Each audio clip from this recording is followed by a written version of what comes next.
caso de Soledad Wagner, en el año 2009, si la memoria no me falla, en el barrio de Caballito sentó lamentablemente un tristísimo antecedente. Un asesino liberado, mal liberado, terminó matando a Soledad. ¿Se acuerdan? El juez Axel López, ¿se acuerdan todo eso? Está José, el papá de Soledad, acá en el piso. Guillermo, porque le dije el nombre de pila mal a todo el mundo. A todo el mundo. Le pido disculpas, Guillermo. Gracias, Guillermo, por estar acá con nosotros. Gracias. Gracias a ustedes por invitarme.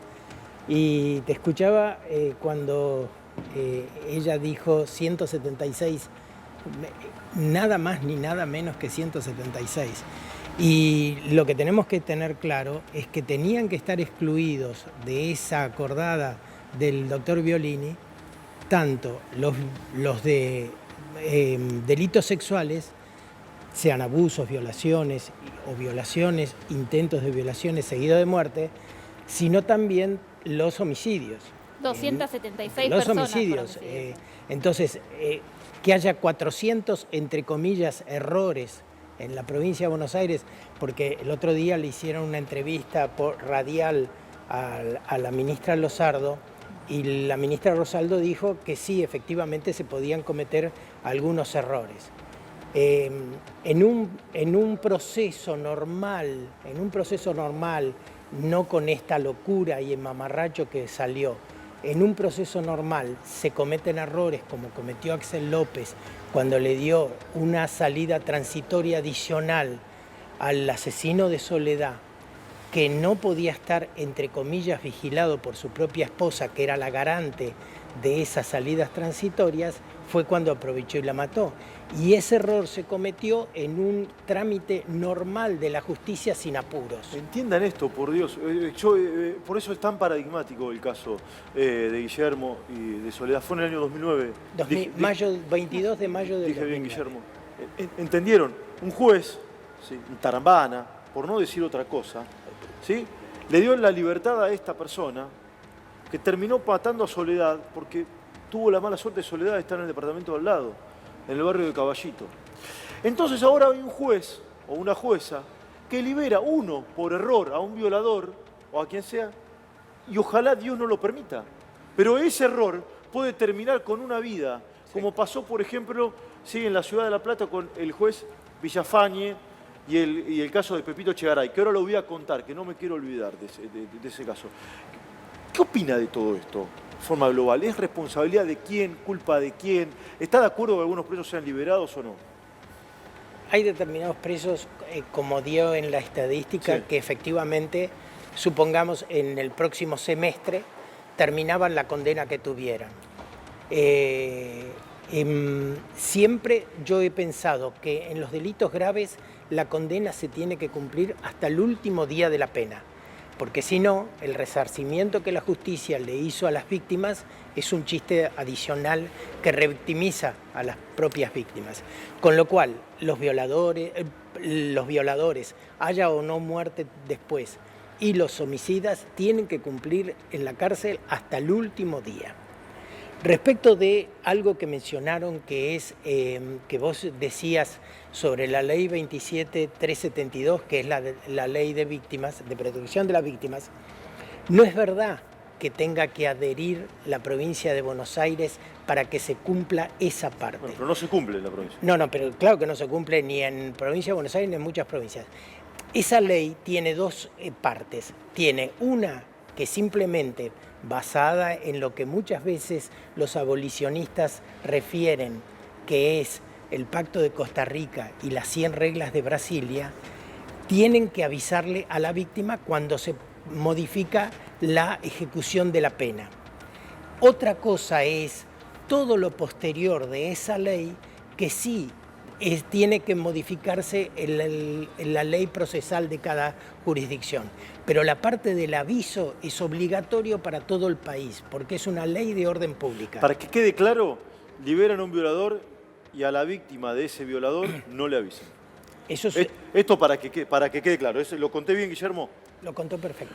Ahora, Penélope, vamos. En el caso de Soledad, él estaba liberado, ya estaba gozando de salidas transitorias, que es lo que el Código Penal le permite, porque tenía una condena de 12 años por haber violado a una chica de 15. Pero en este intervalo comete esta violación y homicidio de Soledad y luego ustedes logran llevarlo a un juicio donde finalmente le dan perpetua. ¿No crees que la justicia tendría que haber actuado de otra forma antes? Por eso nosotros, en el caso de Soledad, intentamos el juicio político de Axel López, que fracasó. Después, el doctor Axel López cometió, entre comillas, otro error y le dio la libertad anticipada a un violador que se llama Cabezas y que era condenado por 3 violaciones. Lo libera en el Chaco y es cuando mata a Tatiana Kolodiev en Resistencia. Y ahí es cuando conseguimos llevarlo a juicio político y fue insólitamente defendido por el doctor Zaffaroni. Y también para un minuto, para. Me repite eso porque en la coctelería mediática se vierten un montón de palabras y conceptos. ¿Me repite eso último? Yo lo sabía, pero mucha gente por ese permiso. Fue defendido insólitamente en el juicio político por el doctor Eugenio Zaffaroni.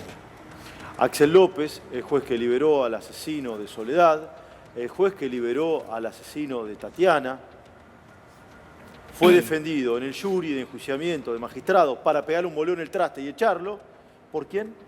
Por Eugenio Zaffaroni, que hoy es miembro de la Corte Interamericana de Derechos Humanos. Y también tiene otro antecedente este juez Axel López en el caso conocido de la masacre de Flores, que involucra a Matías Bañato, cuando se olvidó de una notificación del asesino Alvarado y por eso quedó libre en ese momento en España. Matías Bañato, que le asesinaron a toda la familia, y déjame mandarle un abrazo cercano, cálido y demás a Matías. Un gran amigo. De parte mía, Carolina Píparo, a María Luján Rey. Sí, un gran abrazo. Yo le dediqué el editorial, uno de mis editoriales de la semana. Preguntas para... ¿Cómo se siente ahora, Guillermo? Mal, me siento mal, sí. me siento como se deben sentir todas esas personas que se están enterando que el homicida de su familiar o el violador de su familiar está libre. Simplemente está libre, esté donde esté. No. Además, el agravante de que esté cerca de la casa donde vive el violador, eso es otra cosa, es algo adicional.